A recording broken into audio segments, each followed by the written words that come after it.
எறா சம்பலோட ரெசிபி பார்க்கலாமா? இது நீங்க சாம்பார் கூட வச்சு சாப்பிடும்போது ஒரு பெஸ்ட் காம்போவா இருக்கும்.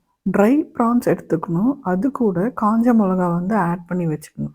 இது 2த்தையும் சேர்த்து தண்ணீல போட்டு ஊற வச்சுக்கணும். ஒரு 1/2 அன் ஹவர் நீங்க ஊற வச்சீங்கன்னா போதும். அதுக்கப்புறம் அத எடுத்து நீங்க மிக்ஸி ஜார்ல போட்டு ஆட்டி எடுத்துக்கலாம். அண்ட் பெரிய வெங்காயம் ஒரு 5, 6 வெங்காயம் எடுத்துருக்கேன். இது கூட உரிச்சு வச்ச ஒரு 3 பூண்ட நம்ம ஆட் பண்ணிக்கலாம்.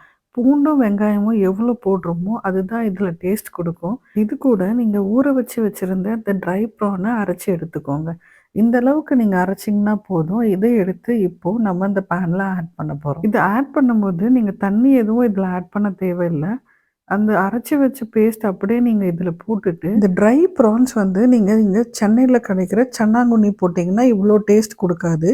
இது வந்து பர்மாலேருந்து ஸ்பெஷலா வர ட்ரை ப்ரான்ஸ். இது பர்மீஸ் பீப்பிள் இருக்க சரவுண்டிங்ல கிடைக்கும். வியாசர்பாடி சைட்லாம் போனீங்கன்னா, இது ரொம்பவே நல்லாவே அவைலபிளா இருக்கும். நீங்க இத நல்லா கிண்டுனீங்கனாலே நல்லா ரோஸ்ட் ஆயி வந்துரும்.